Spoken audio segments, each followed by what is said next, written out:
PLP, hamjambo. Asanteni sana kunipa nafasi hii. May I start by congratulating my big sister, Martha Wangari Karua. I'm told the delegates of PLP today met at the historic Ufungamano grounds, and you endorsed the Honorable Martha Wangari Karua to be a presidential candidate. We are here as witnesses, and we have heard her speak that she is ready to be the 6th president of the Republic of Kenya. And we are here to say congratulations. But also congratulate PLP. We were with you in February when you rebranded your party. We were at Liberation House, you remember? We want to thank you for choosing this site because Ufungamano is a place of great history. And journeys that have begun here have ended up forming government. The Honorable Patrick Mwiruri, my friend and the friend of my late brother Kijana Wamalwa, told you they met in Nakuru. He was there with Kibaki, my late brother Mike and Gilu. What he did tell you was that from Nakuru, they came to Ufungamano. This is the place where they announced the formation of the NAC government. They say sometimes history repeats itself. I want you to remember this day when we formed the next government, and we are just across that fence, in that house, after one term. You remember that journey began where? Yeah. And it began today. So we are very, very honored to be here. And I want to say to my big sister, I was honored by the Democratic Action Party to take up the flag bearer into the next race. And today, seeing the PLP giving you that honor, may I say to you, it's just not an honorable thing. It is also a very onerous task you have undertaken. To lead this great party into the next presidential election. But we are here to tell the members of PLP party, Martha Wangari Karua will not walk alone. We will walk with her. We are here to tell you that unity is not an option. It is an imperative of our time. And we are going to make sure we stay united the way you saw us at Liberation House in February. Simetuona bado tuko pamoja? Hii safari iendelee isiendelee? Urafiki huu uendelee usiendelee? Sisi tumeamua tutatembea pamoja vile umetuona hapa hadi mwisho, hadi tuhakikishe one term has happened na mtu amerudi sugoi. We also want to assure you that the woman you have chosen as your leader and flag bearer, I have met great women in this continent who became president. I met President Sall of Ethiopia. I met President Saleh of Liberia. I met President Joyce Banda of Malawi. And I have met President Samia, our neighbor here from Tanzania. I can tell you today, Martha Karua is not just qualified like those daughters of Africa. She is more than qualified to be the next president. And today, I think we're witnessing the history as that journey begins. But also, she has said to you that if from this team she is granted that opportunity, she will be not just the flag bearer of PLP, she will be the flag bearer of the united opposition into that. And all of us gathered here today will be ready to support her 100% if she speaks as our candidate. She has also said that if there's another one who speaks, she will be behind that person.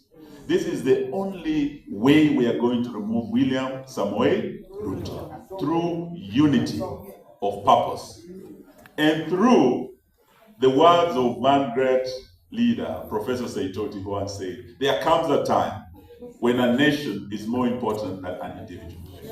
A time is coming when it will be a sacrifice that we must make kukomboa Kenya hii.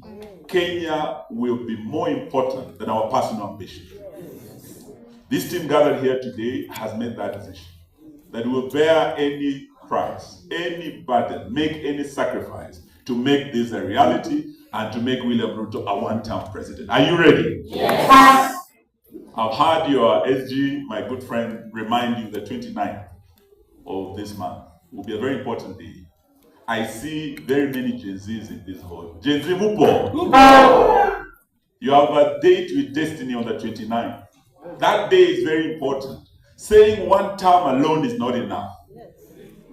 Getting out, getting IDs, registering as voters beginning 29th Monday is the only way we are going to make one term a reality. Are you ready? Sisi tuko tayari, tutatembea pamoja. For William Ruto, we watched him speak at the UN, and he was very passionate about Haiti. Today, Kenya knows there was something fishy about the Haiti mission. Kalonzo Musyoka and I were the first ones to question the legality of that mission, because this government went against court orders that declared the Haiti mission deployment unconstitutional and lawful. They went ahead and deployed irregardless. That baby has become an illegitimate baby. William Ruto was left holding that baby alone. I watched the American President Trump speak about many issues of global importance and of importance to America, and Haiti was not one of them. Why did William Ruto go out of his way, commit our troops, and commit our resources? Over 2 billion shillings, taxpayers' money, went to this mission. Over 200 million US dollars given by the American government has not been accounted for. Today, that mission comes to an end. We are asking, and not asking, we are demanding that William Ruto does the honorable thing. As this mission ends, because it's ending, let him bring our officers back home. Let the United Nations take over and put in place a peace force that is multinational, that will take that mission to a new level. But even if they do that, there must be a proper forensic audit of that mission, because we believe William Ruto and his cronies, kuna pesa wamekula kwa hiyo mission. Mnakubali afuatwe? So as the united opposition, we are not going to let it lie. We will follow it up on behalf of the people of Kenya. To the families that lost their dear ones, and we went to Kajiado to bury one of the young people, 3 of them. William Ruto himself acknowledged passed on. We want to pass our deepest condolences to them. And as we move forward, this team is ready for the job you're going to give them. Martha Karua was my predecessor at the Ministry of Water. The water reforms she brought in Kenya today is what has put Kenya on the global map. She again preceded me at the Ministry of Justice.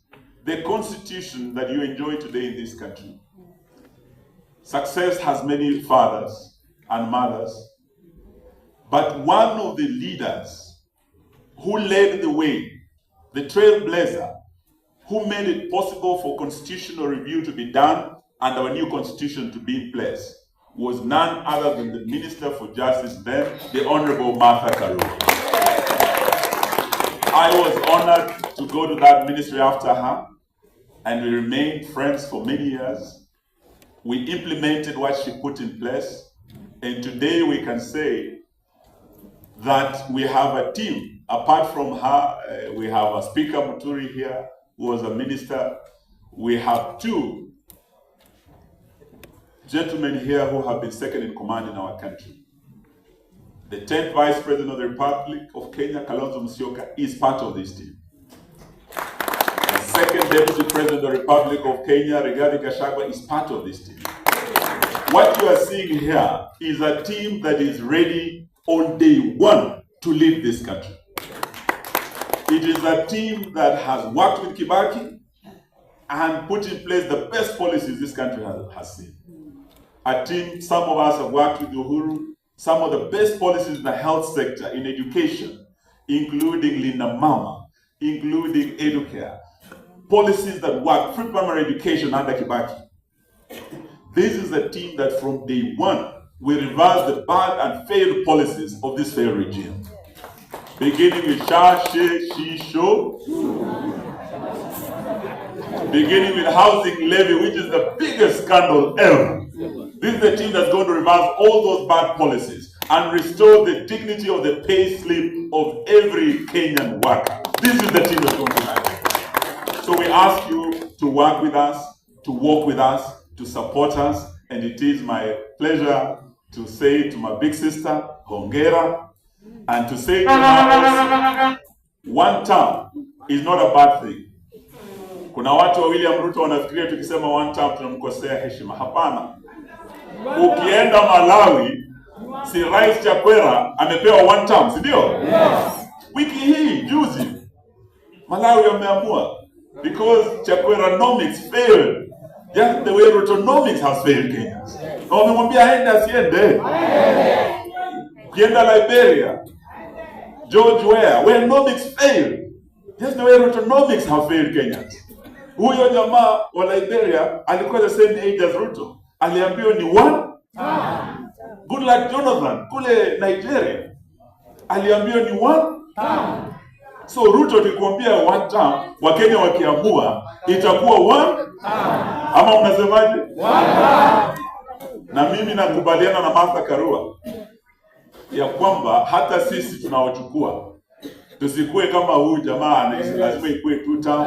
Nimesikia wengine ati hata wanaweza badilisha katiba ati ikue 24 years kama ya Daniel Toroitich Arap. Mtakubali hiyo jamani? Nilisikia jamaa anaitwa Faruk Kibet anasema chacha mkicheza watabadilisha katiba. Sisi tunawaambia haiwezekani. One term is asante Mungu awabariki.